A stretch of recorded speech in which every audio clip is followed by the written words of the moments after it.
Assalamualaikum dan salam sejahtera. Bersama kami Berita di TV. Jangan lupa untuk follow Facebook Malaysia Deadline dan YouTube Deadline TV. Antara menarik hari ini, kes cabar enakmen syariah, Takiuddin bukan lagi Menteri Undang-Undang. Mat Sabu sama macam Hadi Awang dalam amanah. Perdana Menteri paling sesuai jadi Menteri Kewangan. PAS jangan terlalu yakin sampai tak buat kerja. Petisyen Nik Ilin Zurina, Nik Abdul Rashid dan anaknya, Tengku Yasmin Natasha, Tengku Abdul Rahman, bagi mencabar enakmen Kanun Jenayah Syariah Kurungan 1 Kelantan 2019 difailkan ketika negara tidak mempunyai kerajaan. Datuk Seri Takiuddin Hassan, Perikatan Nasional Kota Baru, menjelaskan beliau juga bukan lagi Menteri Undang-Undang pada masa itu. Katanya kes Nik Ilin difailkan pada 25 Mei 2022. Saya dah tak jadi Menteri Undang-Undang pada masa itu. Kebenaran daripada Mahkamah Persekutuan telah diberikan oleh Hakim Datuk Vernon Ong Lam Kiat pada 30 September 2022, difailkan oleh Nik pada 7 Oktober 2022. Manakala petisi yang dimasukkan untuk memohon deklarasi daripada Mahkamah telah dimasukkan pada 13 Oktober 2022, yang pada masa itu Parlimen ke-14 telah dibubarkan. Tiada kerajaan itu, saya perbetulkan fakta. Beliau mengutarakan demikian sebelum mengutarakan soalan tambahan kepada sesi pertanyaan Perdana Menteri.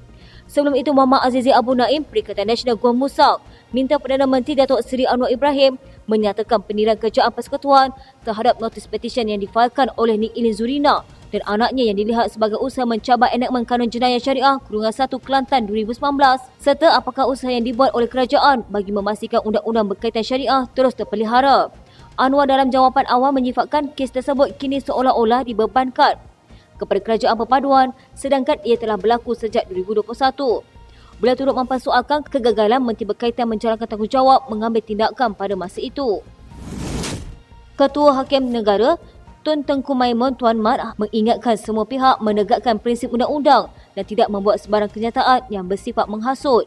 Tengku Maimun memberi ingatan itu ketika mempengerusikan panel 9 Hakim Mahkamah Persekutuan pada pendengar petisyen seorang peguam dan anaknya yang mencabar enakmen Kanun Jenayah Syariah Kurungan 1 Kelantan 2019.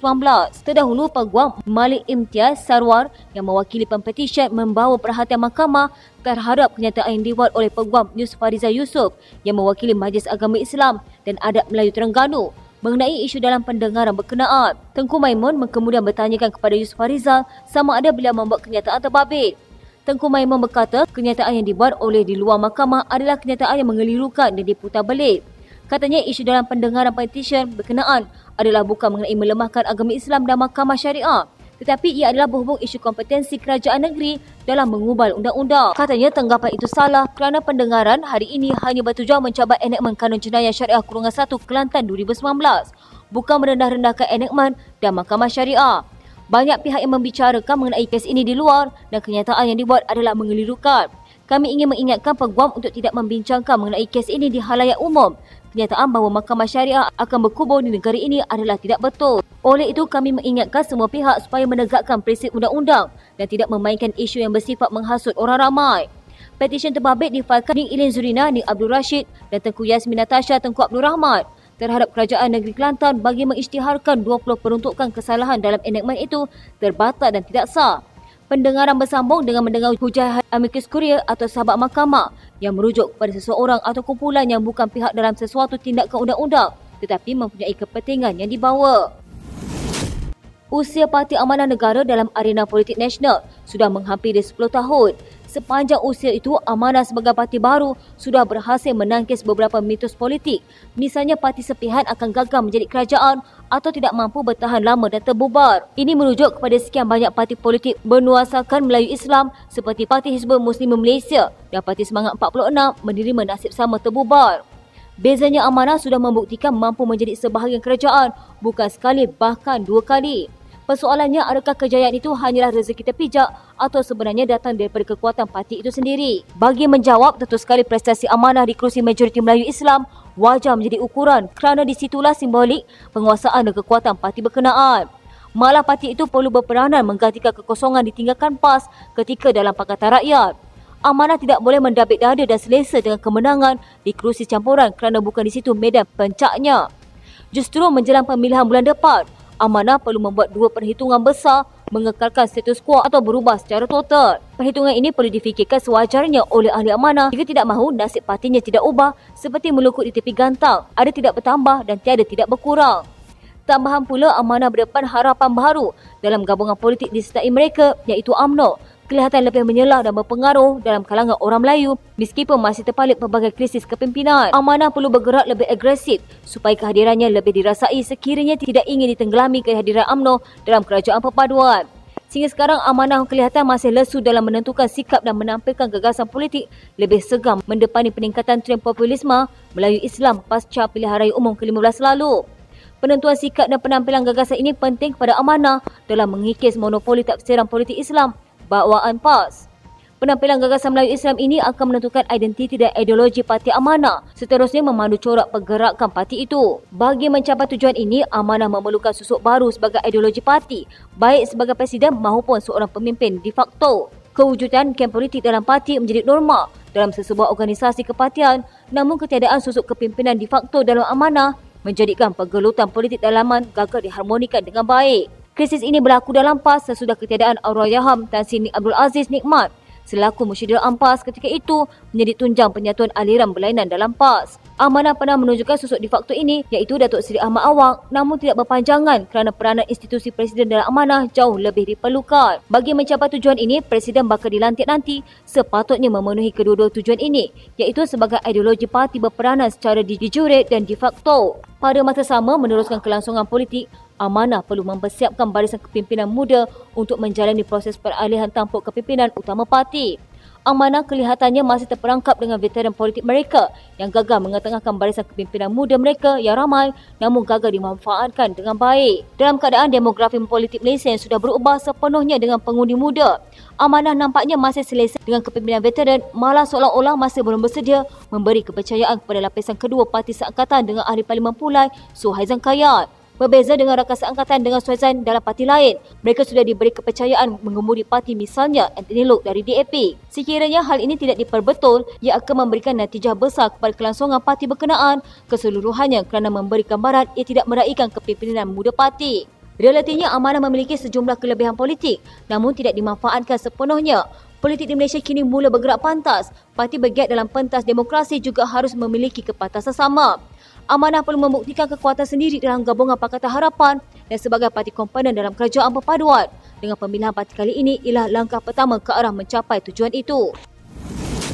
Negara-negara kuasa besar termasuk Amerika Syarikat tidak boleh menentukan pendirian Malaysia dalam menyatakan sokongan berterusan terhadap rakyat Palestin dan mengutuk kekejaman Zionis Israel.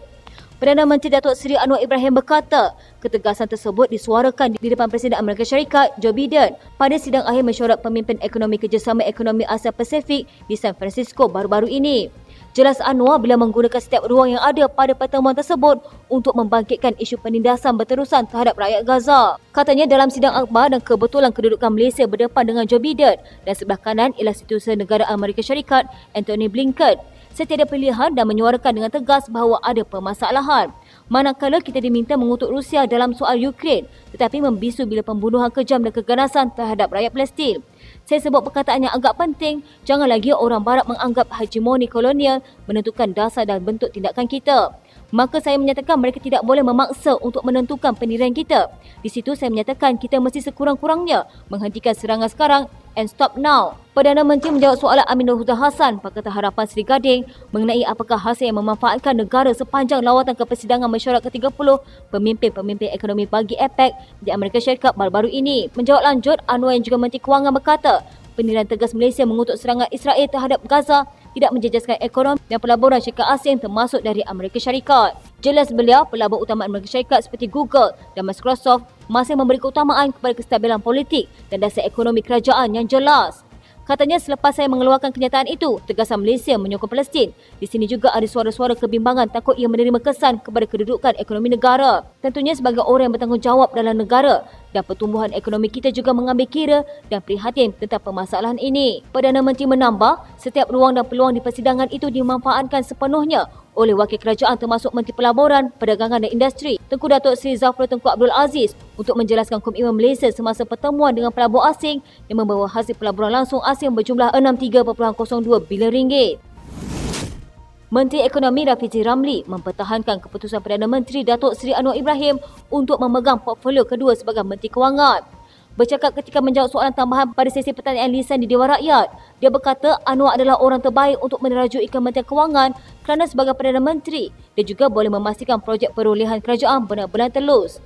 Sehubungan itu, Rafizi Pakatan Harapan Pandan berkata dia tidak bersetuju dengan cadangan Muhyiddin Yassin, Perikatan Nasional PAGO, bahawa sudah tiba masanya untuk Anwar melantik seorang Menteri Kewangan. Malah bekas Perdana Menteri itu turut mencadangkan nama ahli Parlimen Pandan tersebut atas alasan defisit kepercayaan terhadap kemampuan Anwar. Katanya, saya tidak setuju, tokoh yang paling baik jadi Menteri Kewangan adalah Perdana Menteri. Ini kerana Perdana Menteri yang paling ada tanggungjawab besar untuk memastikan tata kelola perolehan untuk elak seperti berlaku sebelum ini.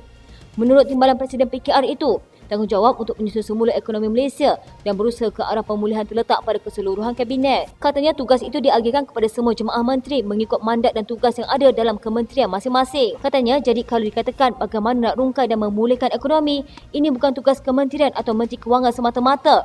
Ini tugas bersama semua jemaah menteri yang ada. Ini kerana bidang kuasa mengenai reformasi pasaran buruh ialah berkaitan Kementerian Ekonomi dan Kementerian Sumber Manusia.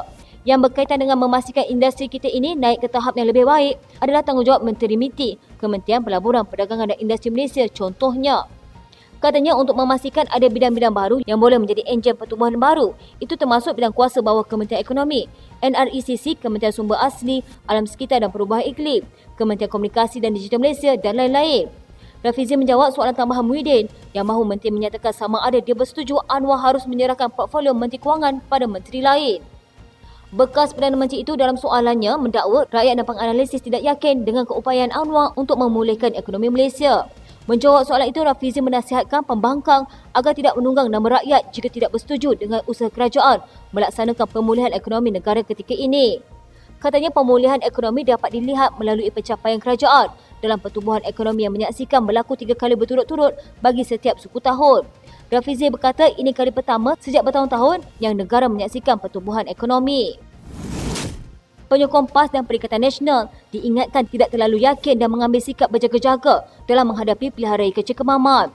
Ahli Jawatan Kuasa Kerja PAS Pusat, Nasruddin Hassan berkata, semua penyokong dan jentera perlu bekerja keras bagi memastikan calon Ahmad Samsudin Mokhtar mempertahankan kursi itu dengan majoriti lebih besar.